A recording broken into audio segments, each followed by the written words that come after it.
On the grasslands of the Jilu Commandery, Lu Zhi and his Imperial army watch as thousands of Yellow Turban rebels march towards them.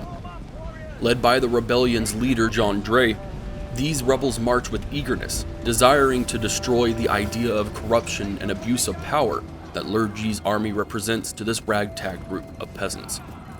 The outcome of this battle will be instrumental to the momentum of the rebellion, and neither side can afford to fail. By the fall of 184 AD, the Yellow Turban Rebellion was already faltering on all fronts. The initial surprise attacks by Zhang Jue and his 360,000 followers in March of 184 saw large areas of lands conquered in the space of a few months. Once Emperor Ling regained his footing, however, the empire struck back through a coordination of smaller army operations, paving the way for 3 larger legions, one of them led by Lu Zhi. 2 of those legions headed southeast into the Yu province. Lu Zhi, however, moved into the heart of the rebellion, Ji province, Zhang Jue's hometown. Heavily outnumbered against the wave of peasants and mixed soldiers running towards them, Lu Zhi's well-armored and battle-hardened Imperial soldiers are steadfast and ready. These are men who have fought together for years as a single cohesive unit, men who have fought through rebellions in the past and know that they stand a chance. Lu's crossbowmen are the first to see action. The Qin Royal Guard are masters of the crossbow, and their ability to reload quickly sends a near-constant barrage of heavy bolts into the rebels' ranks, striking enough fear to rout part of the Yellow Turban center. On the right flank, Zhang Jue's iconic light cavalry, the Messengers of Heaven, aim to punch their way into the backside of Lu's army, their unnatural speed a sign of their blessed Taoist faith. Yet 2 units of the Qin Royal Guard have put themselves firmly in their way, as these Royal Guards not only wield crossbows, but spear and shield can be deployed for situations exactly like this. Not everything goes to plan. The Messengers of Light are too quick for the Royal Guard, charging into their ranks before the crossbowmen can fully set up their defense. Another wave of messengers quickly joins in the chaos, and the Royal Guard are now fully engaged with the enemy.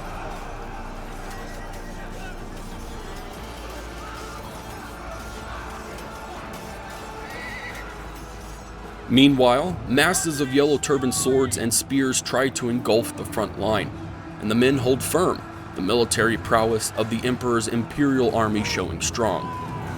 At its center is a staggered wall of heavy spears, the defenders of the Empire.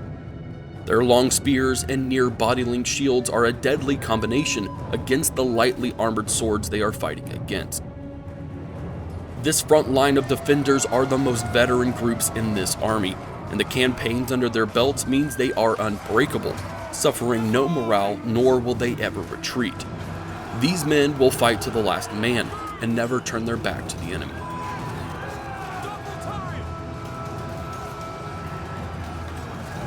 On each side of the defenders are the Imperial Sword Guard, the most heavily armored men of the era, wearing the royal red of the Emperor to distinguish themselves above the others.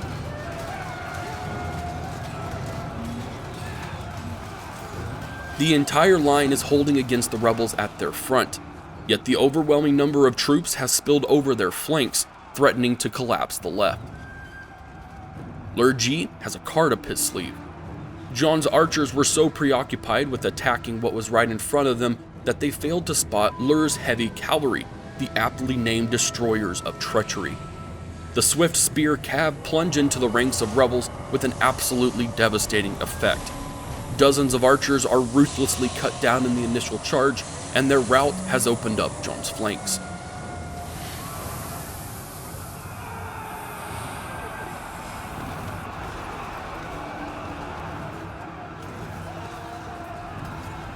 The Imperial Sword Guard make for a superb anvil, the Destroyers of Treachery a mighty hammer.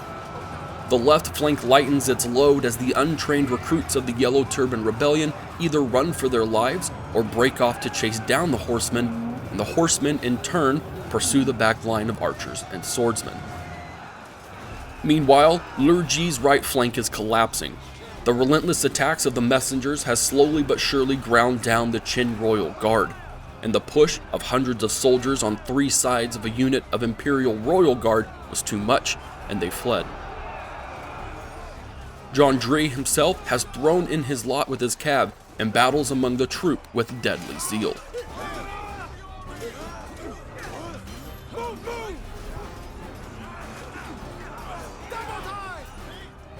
A handful of Lu's Imperial household cavalry managed to pull away from the engagement of the messengers, as they were too wrapped up in taking down the crossbowmen. Refusing to pursue the household cavalry will cost Zhang Jue dearly. The first charge into the backs of hundreds of spears instantly routs several of the rebels. The cavalry quickly pull back, then circle around for another charge, chipping away quickly at the Yellow Turban spearmen.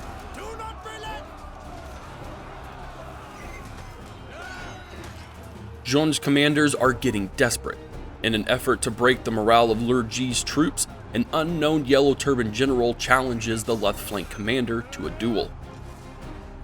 Sword and spear clash in a deadly dance. Both men are masters of their weapons and are, for the better part, equal.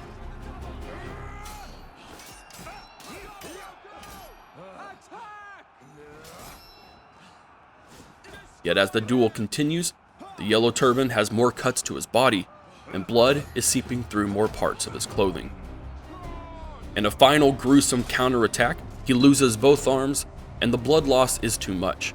The general is dead. With Lu Zhi's bannermen sounding a horn to signal the death of the enemy commander, his Imperial troops push hard against the rebels and break the battle-weary lines of the Yellow Turbans on the center and left flanks.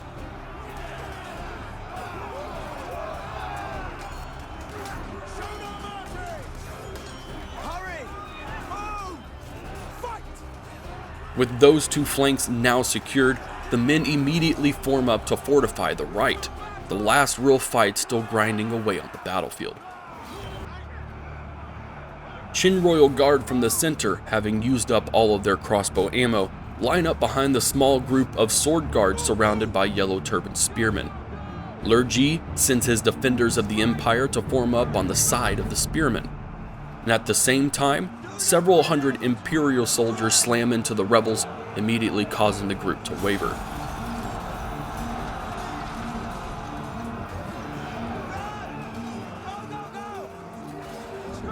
Lu Zhi's remaining horsemen, seeing opportunity to end the battle once and for all, sweep around the flank, charging into their backs, instantly routing them all. After several hours of fighting, the battle is over, and Lu Zhi is victorious.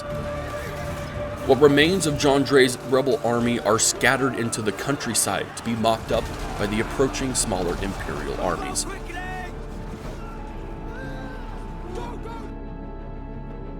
Zhang Jue would survive this battle and flee to a nearby fortified city, which Lu Zhi would then besiege.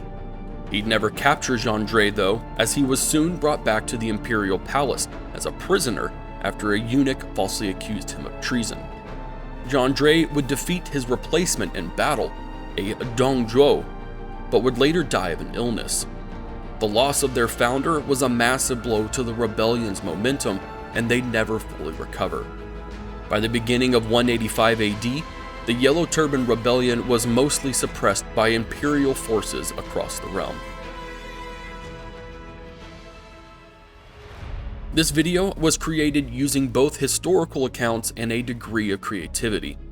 The events leading up to and including the battle actually occurred, yet the details of this battle specifically are unknown and were therefore recreated for the purpose of this video. The units in this video are a production of the Mandate of Heaven DLC for Total War 3 Kingdoms, releasing January 16, 2020. Wishlisted on Steam today. And thank you to Creative Assembly for the early access to be able to create this video. If you enjoyed this battle, subscribe to the channel and check out the Patreon page. It's currently a work in progress as I am working to cater the page around supporting cinematic narrative battles such as the one just shown and historical documentaries for 2020. Stick around the channel for more videos on the Mandate of Heaven. This is Havoc, and I'll see you in the next video.